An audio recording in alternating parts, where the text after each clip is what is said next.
if something goes wrong? What happens if they leave? What happens if they get fired? What happens if there are layoffs? You never want to engage a client without actually having it signed. The whole purpose of this is to really protect yourself and your interests. We just wanted to distill down just the main points to consider when building out your contract for your recruitment business. If you overlook this and your contract accidentally says like 100 days, you might end up waiting a long time to get paid for your efforts. Welcome back, guys, to another video. In this video, we are making a video on something that you guys ask a lot of questions about. It's what's actually inside a typical recruitment contract legal agreement. And just for the sake of this video, to keep it very, very simple, we're just assuming that this is for a contingent direct perm. If you're staffing, contracting, it's a little bit different. If you guys want us to make a video about that, let us know in the comments. But for the sake, a lot of the things we're talking about can also be applied for staffing and contracting as well. But there are really 4 things that we want to go over, and this is super important. You never want to engage a client without actually having this signed. The whole purpose of this is to really protect yourself and your interests. Ryan, any thoughts about this before? Yes, contracts and anything legal can be very daunting for a lot of folks, understandably. But when it comes to what to include, what not to include, really it's best to not overthink it too much. We just wanted to distill down just the main points to consider when building out your contract for your recruitment business. You can absolutely engage and put in work for a client without a contract, but is it something that I would recommend? Absolutely not. There are time and time again, it's always blown back in my face. Get it signed, get protected, and making sure that you set your relationship with clients on a good note. So without further ado, point number 1, let's talk about the payable. Payable basically means the time window in which the company needs to pay you for your efforts, right? So as you can see, payable, it's a very, I would just say like the rough range for payables would be usually between 15 to 30 days or 15 to 45 days. I would say the sweet spot is if you can make that number as small as possible. Typically it's 30, but for us, we like to enforce 15 to 30 as much as possible. That would be ideal. So in a direct contingent setting, that means if your candidate starts on the first day, 15 or 30 days from that official first day, that's when the company is obligated to pay you. This is really, really important. And again, this is something you want to keep as short as possible. If you overlook this and your contract accidentally says like 100 days, you might end up waiting a long time to get paid for your efforts. All right, Ryan, percentage, number 2, what are your thoughts? Yes, this is the one that I probably get the most questions about, is what percentage should I charge for my services? And this is one that does vary a little bit based on industry, type of role, how hard it is to fill, location, all of these factors. And so really anything you can do to negotiate a higher fee percentage is going to be more money in your pocket. Are you completely lost on how to implement AI or automation in your business? Are you struggling with getting responses from new clients? Are you an established recruiter who is struggling to level up or break 6 figures and beyond? Or do you have no idea how to even start a successful recruitment business at all, whether it's full-time or part-time? If any of these resonate with you, please check out the Recruiter School, a premier educational and coaching program that will teach you everything I've learned in the past decade that has helped me build over $5 million on my own desk, where I had also the chance to work with the best companies in the world. You'll learn everything from what is the best ATS to how to master client acquisition, what are the best plugins and tools, what are the best platforms to find candidates on, how do you optimize your website and even LinkedIn profile, or how do you actually systematize your workflow with the best AI and automation. The best part, we will also personally handhold and be with you every step of the way through our one-on-one coaching, just to make sure you understand and implement everything perfectly. But don't just take my word for it. Since we launched, the number of success stories that we created have truly been jaw-dropping and amazing. Whether it's making 5 figures part-time, to picking up their first clients within the first couple days to a week, to now making $30,000, $40,000, $50,000 per month consistently, I could go on and on and on. So if you're interested to learn more, make sure you click on the link below to book a time. Since our schedule books up really fast, make sure you reach out quickly.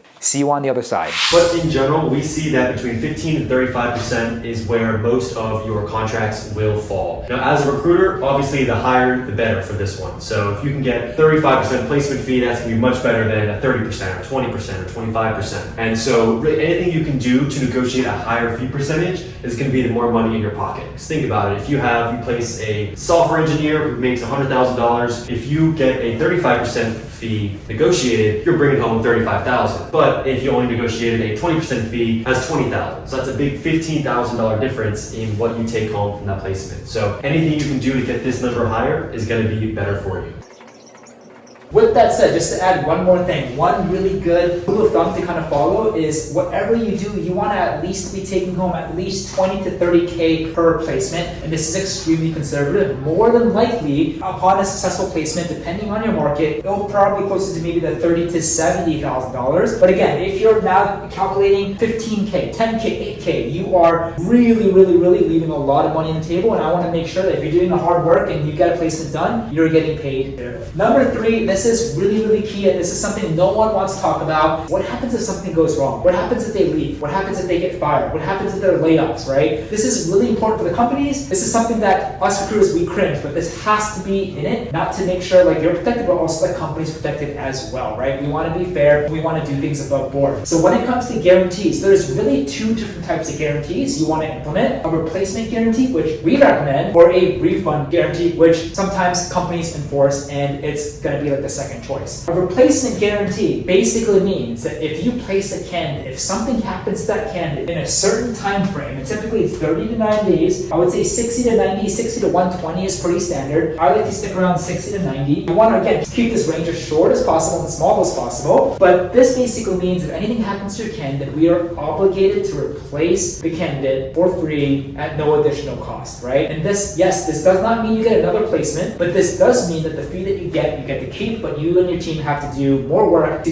backfill the candidate that you placed. Now, while that may not sound great, that is way better than this, which is the refund guarantee, which basically means if something happens to your candidate, you are obligated to now pay back the entire commission fee or a huge chunk of it that's agreed upon between you and the company. This is not ideal whatsoever. I would rather find a replacement than give that commission fee back, but these 2 are typically the most common. I do want to also add that depending on some companies might have their own agreement that they just want you to sign with their own terms. This is not ideal, but a lot of times when you have to sign an MSA or a company's own agreement, they're going to definitely enforce more of a refund or a combination of replacement refund, saying, hey, if you don't replace a candidate with 30 days, I want a percentage refund. That's not great, but for some of them you can negotiate, for others you can't. But again, this is really important. Not something that doesn't get us too excited, but it's still an absolute must for any agreement to have. Any additional thoughts or personal thoughts, Ryan, about guarantees for you? Yes, and one thought I have here, and this applies to all of the others as well, is you might have heard us say, oh, the lower the number, the better. Oh, the higher the number, the better. And that's because none of these are going to be set in stone. These will all be the result of whatever you negotiate with the client. So if you just sit out and say, my fees are 30%, I have a 15-day payable and a 30-day replacement guarantee, that's great. But if no client is willing to agree with you on those terms, then, there's no dice. You're not going to sign the client. And so all of these things are things that you have to actively negotiate when you're working with a prospective client. So maybe they say, hey, I won't do 35%, I'll do 20%, but I won't go any higher. Then you can go back then and say, okay, well, if you want to come down on the percent, well then